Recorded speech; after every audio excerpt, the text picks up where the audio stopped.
저희가 가장 최근에 투자해서 이제 매도한 사례 같은 경우는 여러분들 너무 많이 이용하셨을 건데, 리오프닝 이후에 저희는 항공사에 투자를 했어요.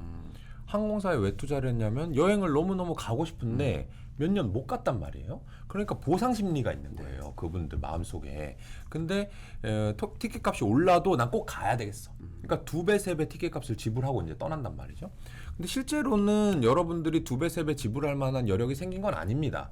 왜냐하면 코로나 때 여행만 안 가셨지, 명품도 하나 사셨을 거고, 제주도도 많이 가셨고, 오마카세도 가셨기 때문에 돈은 없어요. 없지만 마음속으로 내가 3년 여행 안 갔으니까 비싸도 가겠다 해서 지불을 한단 말이죠. 네. 그렇게 되면 항공사는 비행기를 운용하는 게 여러분들이 1명 타든 100명 타든 티켓 값이 오르든 내리든 기장 2명, 캐빈 크루 몇 명, 그 다음에 기름값 몇 개, 리스료 얼마 정해져 있단 말이에요.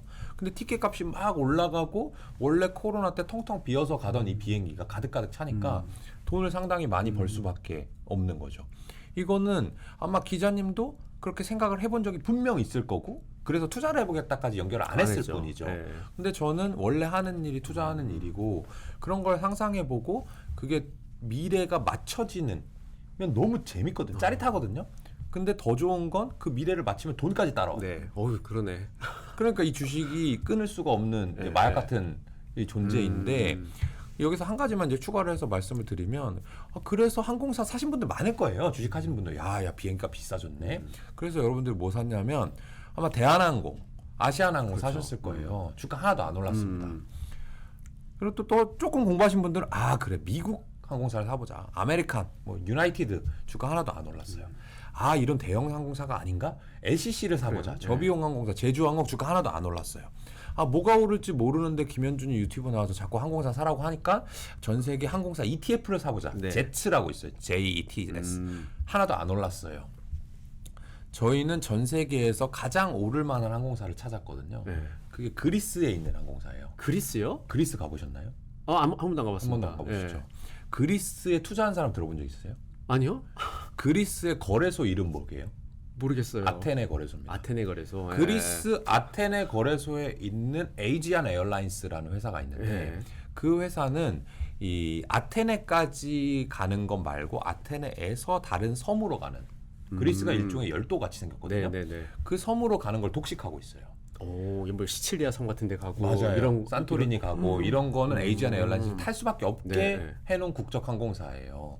근데 여러분들 리오프닝 되고 나서 주로 해외여행 막 멀리 가가지고 에펠탑 보고 이집트 피라미드 보고 빡세게 가잖아요. 요즘 그런 사람 없어요. 그런 사람 없어요. 네. 뭐 하죠? 다 리조트 가가지고 맞아요. 누워서 뭐 이렇게 책 보고 맥주 마시고 이런 거 하잖아요.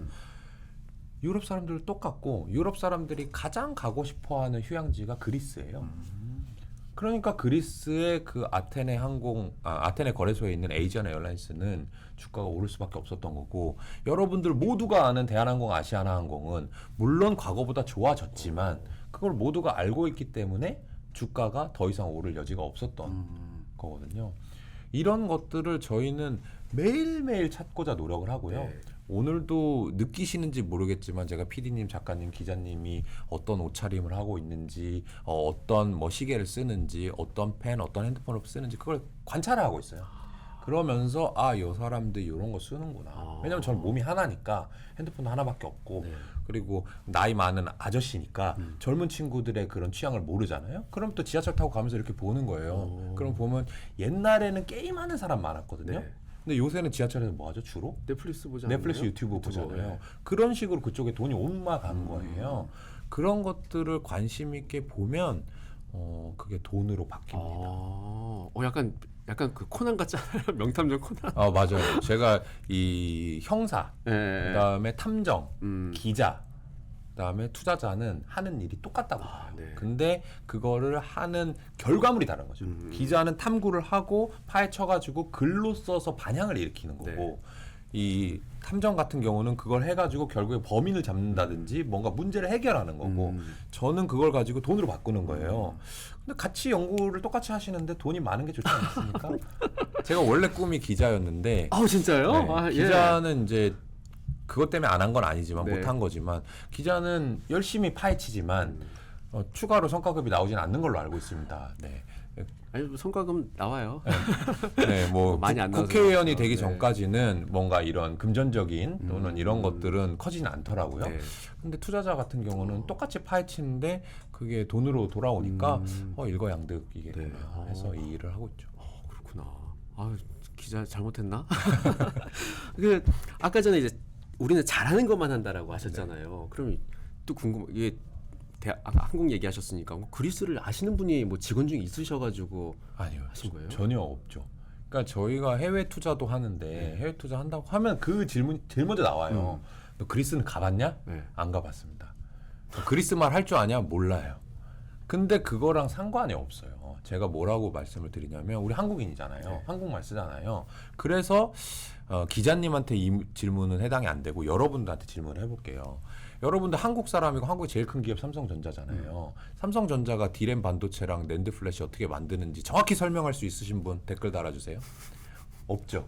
여기는 이제 전자 출입하셨다 하니까 저보다 100배 아시겠지만 대부분 몰라. 근데도 한국 사람이니까 삼성전자 투자하는 거예요, 그냥. 그래서 돈 버나요? 잘 못 벌잖아요. 올라갈 때 샀다가 떨어지면 아닌갑다 또 이렇게 하잖아요. 그러니까 저는 글로벌 투자를 하면서 이런 깨달음을 얻었어요. 이 투자의 리스크는 국경이나 언어에 있는 게 아니다. 비즈니스 모델의 견고함에 있더라. 제가 한국 사람이지만 에이지안 에어라인스가 돈을 어떻게 버는지는 명확히 알아요. 근데 한국 사람이지만 뭐 예를 들면 LG 에너지 솔루션이 자동차용 배터리를 어떻게 만드는지는 잘 모르겠어요. 그걸 모르는데 어떻게 전기차 시대가 오며 전기차 시대가 왔을 때 그 회사의 배터리가 많이 쓰이며 그랬을 때 그 회사가 돈을 많이 벌지 적게 벌지를 계산을 못 할 거 아니에요. 그러니까 저희는 저희가 잘 알 수 있는 거에만 투자를 하고 최근 같은 경우에는 뭐 이렇게 항공주의 예시를 들긴 했지만 저희는 이 소프트웨어 회사에도 많이 투자를 하고요. 인터넷 플랫폼 회사 그리고 미디어 엔터 콘텐츠 회사 이런 회사에도 많이 투자를 해서 예전에는 이런 투자를 한다라고 하면 음식료, 뭐 유통, 패션 이렇게 정말 소비재에만 투자하는 사람으로 치부되던 때가 있었거든요. B2C를 투자한다고 하면. 근데 저희는 그런 것들은 성장성이 조금 낮잖아요. 우리나라가 이제 성숙 경제에 들어섰으니까. 그러니까 앞으로 뭔가 이런 사람들의 이 소비 패러다임이 바뀔 만한 부분이지만 그게 내가 직접적인 소비자가 될 수 있는 것 그런 쪽에서만 주식을 찾으려고 하고요. 생각이 있으면 요새는 챗GPT 이런 게 많이 알려줍니다. 예를 들면 야, 전 세계 항공사 나열해줘. 그럼 막 나열해줘요. 네. 그 다음에 분석하는 거는 저희가 충분히 할 수 있는 일인 거죠. 그럼 이제 그 생활에서 좀 투자 아이디어를 좀 얻을 수 있을까요? 그 방금 말씀하신 것처럼 그거에- 예를 들어서 어떤 게 있을까요? 가장 중요한 부분은 뭐냐면 제가 쓰는 용어로 접점 넓히기라고 하거든요. 이 예전에 기자님 실례지만 연세가 어떻게 되시죠? 저보다 좀 동생이실 것 같은데. 저 동안이긴 한데요. 40대신가요? 네, 40대입니다. 40대군요. 네. 그러면 저보다 형님이실 수도 있겠네요. 네. 저도 40대인데. 네. 어쨌든 그러면 같은 탐구 나이일 수도 생활 있습니다. 세대죠. 예, 저 탐구 생활. 초반이라서. 예. 탐구생활 알죠? 탐구생활 알죠. 네, 방학 때 나오는. 요새 저기 있는 작가분들은 모를 것 같아요. 예, 약간 세대가 좋아졌어요. 방학에 정말 놀게 유명한 됐어. 책이죠. 예, 네. 색깔이 약간 보라색. 맞아요. 너무 기쁘다. 제가 탐구생활 얘기 여기 썼는데 그거를 편집자가 뺐어요. 왜냐면 탐구생활이라고 쓰면 모른다. 이 책이에요? 네, 그래서 다른 방학 숙제라고 이름을 바꿔놨거든요. 네. 근데 우리의 감성은 탐구생활인데 탐구생활 같은 거 보면은 가끔가다 이렇게 실험 과제가 나와요. 집에서 뭐 해봐라. 그 중에 이 페트병에다가 자갈을 넣고 가득 채워요. 자갈을. 그 다음에 자갈이 더 이상 안 들어갑니다. 그러면 이제 모래를 넣어요. 네. 그럼 늘 들어가죠? 네. 근데 모래가 더 이상 안 들어가. 근데 물을 넣어요. 그럼 또 들어가잖아요. 그게 이제 표면적이 훨씬 더 넓기 때문에 들어가는 거란 말이죠. 그게 이제 주식할 때도 접점을 넓혀라. 저는 현재 서울에 사는 40대 아저씨입니다. 네. 근데 이 40대 아저씨가 관심 가지는 내용은 저는 잘 알겠죠? 예를 들면은 저는 아기가 없습니다만은 자녀가 있다면 자녀의 교육 문제에 관심 많을 거고 남자들 뭐 자가용 좋아하니까 자가용 관심 많을 거고 뭐 인터넷 게임하면 게임 이런 거 알지만 예를 들면 여성이 패션을 어떻게 하는지 또는 젊은 친구들이 요새 밥집을 어떻게 찾아가서 이 n분의 1이라고 하죠. 나눠서 계산하는 건 어떻게 하는지 잘 모른단 말이에요. 그 접점을 넓히기 위해서 저는 많이 읽고요. 일단 투자 잡지라든지 뉴스라든지 정말 하루 종일 읽는 양이 많아요. 그게 간접 경험이고요. 직접 경험을 할 때도 이 사람을 만날 때 여의도 이 증권가 사람들은 그들끼리 뭔가 그들만의 리그를 만들어서 이렇게 정보도 막 주고받고 속된 말인가요? 짬짬이하고 이런 것으로 여러분들 추측하시잖아요. 그런 분도 일부 있는데 저는 그런 사람들을 안 만나요. 만나고 싶지 않고 오히려 예를 들면 직업이 다르잖아요. 네. 이런 사람 또는 저기 성별이 다르잖아요. 네. 나이가 다르잖아요. 또는 사는 지역이 다르잖아요. 그런 사람들을 만나서 너 요새 뭐 하니? 요새 너의 취미는 뭐야? 너의 직업에서 너네 회사에서 요새 새로 소프트웨어 혹시 바꾼 건 없니? 이런 얘기를 하잖아요.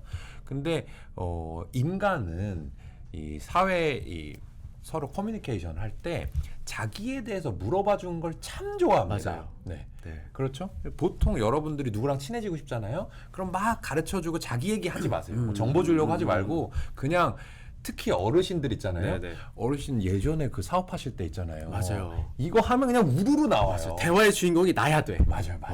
그거 저도 그러거든요. 그렇잖아요. 그거를 하면 네. 정보가 우수수 떨어지고요. 아, 예를 들어서 저희는 이제 나이 어린 친구들을 이제 인턴으로 두고 제가 대학교에도 많이 강연을 가요. 일부러 제가 전화해가지고 나 이런 사람인데 강의해도 되겠니? 그러면 보통 오케이 해주거든요. 네. 그럼 가서 나도 강연해서 뭔가 가르쳐주긴 하지만 야 요새 너네들 자주 쓰는 앱이 뭐니? 뭐 이런 거 있잖아요. 그래서 제가 하나 발견하게 된 것 중에 하나가 좀 시간이 지난 사례이긴 한데 식사하시고 이제 식당에서 결제하실 때 뭘로 결제하세요? 삼성페이요? 주로 땡땡페이. 삼성페이. 땡땡페이라고 해야 되나? 예. 네, 주로 신용카드로 많이 하실 그렇죠. 거예요. 네. 근데 요새 그 당시 몇 년 전인데 젊은 친구들한테 어떻게 결제를 하니? 라고 했더니 한 명이 돈을 내고 이 분할해서 결제를 하는데 네. 그냥 무조건 토스페이 아니면 카카오페이로 돈을 입금을 한대요, 서로. 그래서 제가 그랬어요. 야, 그거 불편하지 않냐? 나는 삼성페이도 사실 좀 키고 내 핸드폰 건네주고 하는 게 좀 그렇다. 이 신용카드 꺼냈다 빼면은 이거 1초 만에 되는데 그랬더니 걔네들이 뭐라 그랬냐면 대표님, 저희는 신용카드가 없어요. 네? 나이가 어리니까 신용카드가 없는 그렇겠다. 거예요. 그리고 또 하나는 중국이랑 인도에 가면 네. 그들이 모바일이 정말 발달했거든요. 아프리카도 마찬가지입니다. 걔네들은 PC 시대를 아예 뛰어넘어 버린 거거든요. 이 친구들도 마찬가지인 거예요. 젊은 친구들 요새 엑셀을 못하는 친구들이 많아요. 근데 스마트폰 만지는 건 뭐 귀신이죠. 그러니까 그 친구들은 너가 결제해 바로 입금해 줄게라고 하는 게 전혀 불편하지 않은 거예요. 아, 맞아. 우리 세대는 야 내가 오늘 쏠게 하면 다음에 네가 싸 이거잖아요. 네. 약간 달라고 하는 것 자체가 조금 조금 좀 쪼잔해 보이고. 네, 맞아요. 뭔지 알 것 같아. 기자도 그래요. 저희는 이제 노트에다 이렇게 쓰거나 네네. 뭐 녹음을 하거나 이러거든요. 네네. 근데 좀 20대 분들은 핸드폰으로 앱을 열어가지고 이렇게 그냥 치세요. 이렇게. 네네. 이걸 맞아요. 어떻게 치지? 그게 더 빠르고요. 그리고 저희 이제 예전에 전 기업 탐방이라는 활동도 많이 하는데 거기 가서 이제 미팅을 하면 저는 주로 이제 랩탑을 가지고 받아 적습니다. 근데 요새 친구들은 어떻게 하냐면 스마트폰 앱을 그냥 켜버려요.